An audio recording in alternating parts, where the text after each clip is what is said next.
Sexta-feira, quando o sol se despede, é hora de aconchego, de acender as velas, hora de casa cheirosa. A penumbra da tarde de sexta é hora de comida boa, de risada, de família perto, de música bonita. É hora de cantar e de ouvir, de falar e calar. É o momento de lembrar de onde viemos e para onde vamos, de aquecer a alma com a presença do Eterno, que é o Senhor desse dia. É o nascer de um dia e no morrer de outro. É a lembrança, a herança e a aliança que nunca morre. O sol baixando é o sinal, o momento de parar, respirar e viver as próximas 24 horas em completo estado de entrega, com o peito aberto para amar e os ouvidos prontos para ouvir. Esse é o sábado e ele começa no pôr do sol.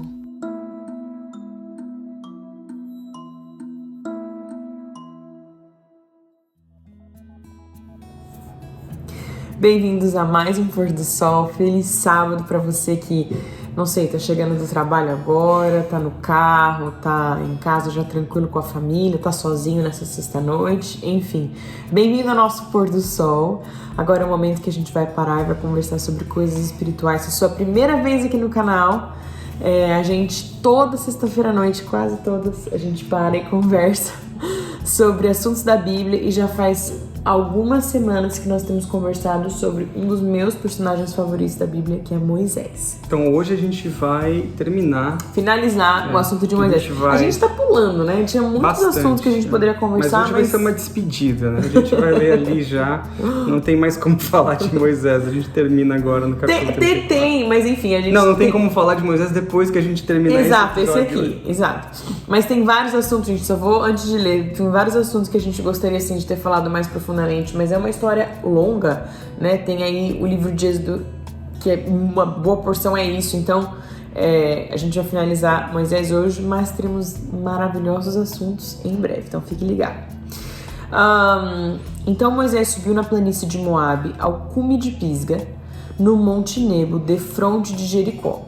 O Senhor mostrou-lhe a terra prometida desde Gileade até Dan, a região de Naftali, a de Efraim e a de Manassés, também a de Judá, que se estende até o mar Mediterrâneo. Depois, a região do Negueve, o Vale do Jordão e também Jericó, a cidade das palmeiras, até Zoar. É esta a terra, disse o Senhor a Moisés, que prometia a Abraão, a Isaque, a Jacó, que daria aos seus descendentes. Agora já a viste, mas não entrarás nela. Versículo 5. Moisés, o servo do Senhor, morreu na terra de Moabe, conforme o Senhor lhe dissera. Deus mesmo o enterrou no vale que está perto de Bet-peor, em Moabe, mas ninguém sabe exatamente onde. Tá. No versículo seguinte. Moisés tinha 120 anos quando faleceu, e a sua vista era ainda perfeita e tinha a força de um jovem. Não lembrava dessa parte. Tinha a força de um jovem. É o seguinte, antes da gente continuar, como é que a gente lê esse verso e pensa? Um homem que foi treinado no palácio, um homem que foi perdoado por Deus, matou um egípcio, passou 40 anos no deserto, lá sozinho, apacentando ovelhas. Depois Deus o chama para guiar o povo de Israel, para libertar o povo de Israel. Ele diz que não consegue, Deus diz que ele consegue. Ele vai até o faraó, passa pelas 10 pragas, consegue sair do Egito com o povo de Israel, abre o Mar Vermelho com o poder de Deus. E depois são 40, gente, não são 4 anos, 4 meses, são 40 anos peregrinando com muita gente. Eu não sei se você lida com gente no seu dia a dia, mas lidar com gente é um negócio bem complicado. E ele passou esses 40 anos fazendo o quê? Indo atrás do quê? Indo atrás da Terra Prometida. Aí quando ele vê a Terra Prometida, Deus fala, é ali, mas você não entra. Como compreender isso aqui? De uma maneira bem simples. Deus chamou Moisés para levar o povo até a Terra Prometida. Essa foi a promessa. Verdade. Essa foi a missão. Esse foi o chamado. E Deus usou Moisés. Moisés foi fiel e ele cumpriu a missão que Deus deu a ele. Isso é muito importante a gente saber, que Moisés, como nós, não era mais importante do que a missão. Se ele entrasse na Terra Prometida e morresse na Terra Prometida, e ali alguém tivesse o privilégio de ter o túmulo de Moisés em algum lugar. Hoje, por exemplo, existem túmulos sagrados que algumas pessoas... Eles seriam... algumas pessoas, por exemplo, na cidade de Meca, uma fatia enorme do mundo hoje, que são os muçulmanos, eles têm Meca como um lugar sagrado. Imagina Moisés. O povo de Israel já era tendencioso a aceitar essas coisas místicas. Depois, futuramente, o povo de Israel, eles passam por vários momentos que eles começam a adorar tudo e qualquer coisa. Então, a gente teve até um episódio que a gente não falou sobre ele, mas no Monte Sinai, quando Moisés sobe para receber de Deus a tábua dos 10 mandamentos, ele demora um pouco para voltar. Quando ele volta, o povo está adorando um bezerro de ouro. O povo já falava assim, mas a gente achou que você não ia voltar. Exato. No Egito, o povo havia saído do Egito, mas ainda eles tinham no coração tendências egípcias. No Egito, existiam as famosas pirâmides, onde os faraós eram ali enterrados. Então, eles eram quase que semideuses ou deuses. Deus sabia que se houvesse a oportunidade, Moisés se transformaria para o povo num algo místico. E ali ele passaria de ser um instrumento e começaria a ser um instrumento de perdição, ao invés de ser um instrumento de salvação. Então, muitas vezes, na sabedoria de Deus, ele age para que isso não aconteça. E Moisés, por mais que ele gostaria, obviamente, de entrar na Terra Prometida, ele entendeu a missão dele. Então, nisso aí eu ia falar agora.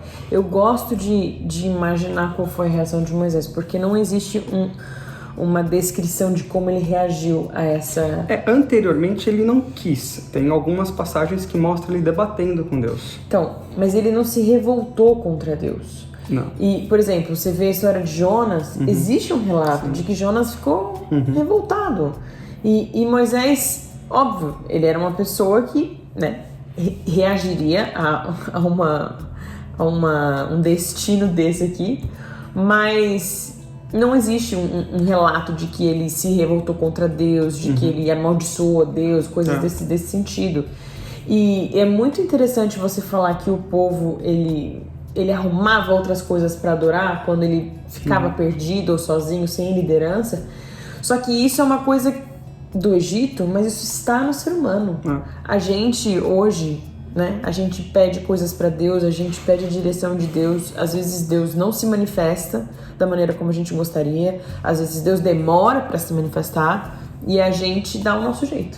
E a gente faz o que precisa ser feito, E é importante que às vezes também é necessário Deus tirar os nossos Moisés, porque o povo de Israel tinha em Moisés, como eu disse, esse líder que talvez eles precisavam se graduar na fé deles, porque Moisés foi importante para o povo de Israel, levou eles até a terra prometida, mas dali para frente Deus levanta outros líderes.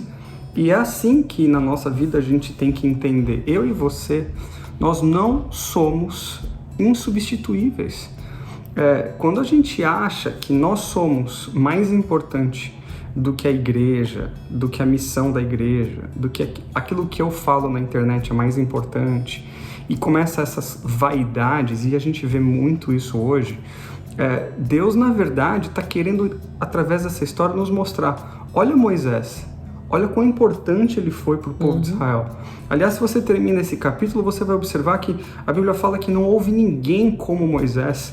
Ele fez coisas absurdas, milagres incríveis. Mesmo assim, ele não era mais importante do que a missão. Ele não era mais importante do que o chamado. Ele não era mais importante do que os propósitos de Deus. Então, na nossa vida, a gente tem que ter essa humildade. Aquilo que Deus me chamou para fazer, eu vou fazer com o melhor das minhas forças. Mas a hora que ele falar para mim, olha, muito obrigado pelo seu serviço, agora eu vou usar Josué, eu devo falar, Senhor, obrigado por ter me permitido servir ao Senhor até aqui. E foi isso que Moisés fez, obrigado. Porque é preciso uma caminhada com Deus para você ter esse tipo de atitude. E eu acho que é maravilhoso que isso está descrito na Bíblia, para que a gente se lembre disso e a gente entenda que quando Deus fala isso pra gente, tudo que Ele quer é o nosso bem. Exato, e Ele quer, na verdade, que a gente entenda que a história, na verdade, não é sobre nós. Essa não é uma narrativa sobre Moisés, apesar que Moisés foi muito importante.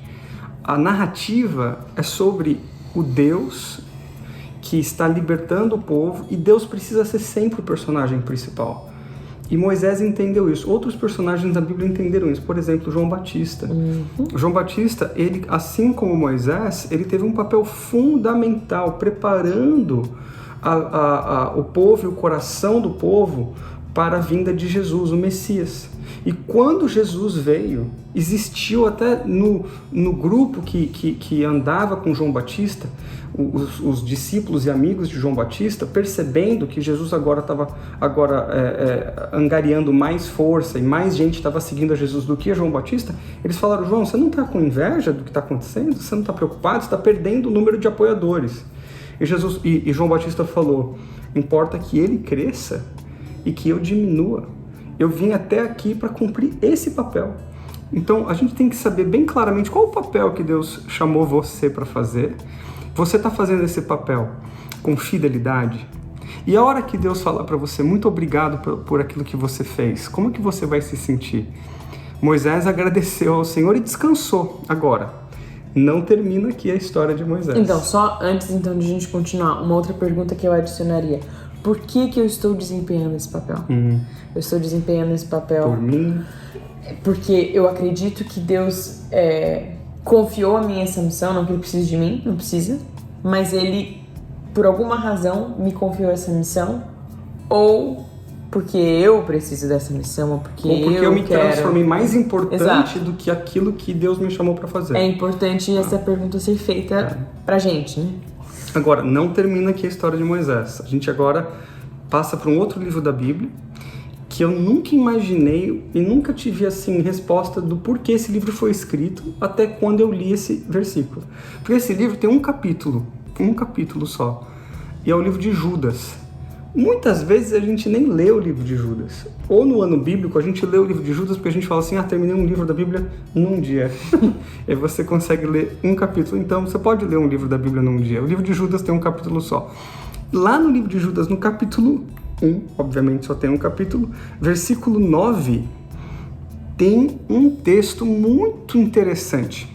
Fala assim: contudo, o arcanjo Miguel, quando contendia com o diabo e disputava a respeito do corpo de Moisés, não se atreveu a proferir juízo infamatório contra ele. Pelo contrário, disse: o Senhor te repreenda.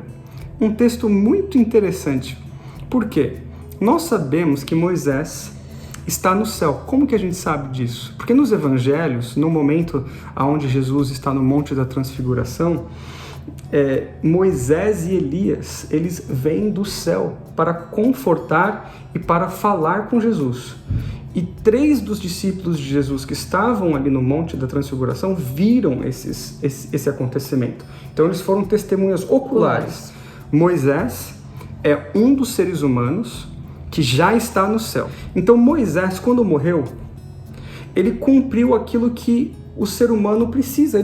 O ser humano, quando ele não tem a Cristo, quando a salvação de Jesus ainda não foi dada, a morte é o salário do pecado. Quando Moisés morreu, Jesus não havia morrido na cruz ainda.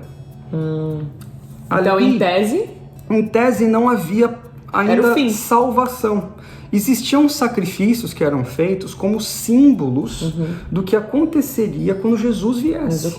Mas se Jesus não tivesse vindo, ou se Jesus tivesse falhado na sua missão, Moisés não poderia, assim, de acordo com a lei, as regras, ele não poderia ter sido ressuscitado. Por isso que nesse texto, Satanás aparece enquanto o anjo está ressuscitando Moisés. Ele fala: peraí, você está quebrando as regras. Ele não pode, porque não houve ainda pagamento pela vida dele. Mas aí o anjo parece que fala assim: mas espera aí, você já ouviu falar de fiado?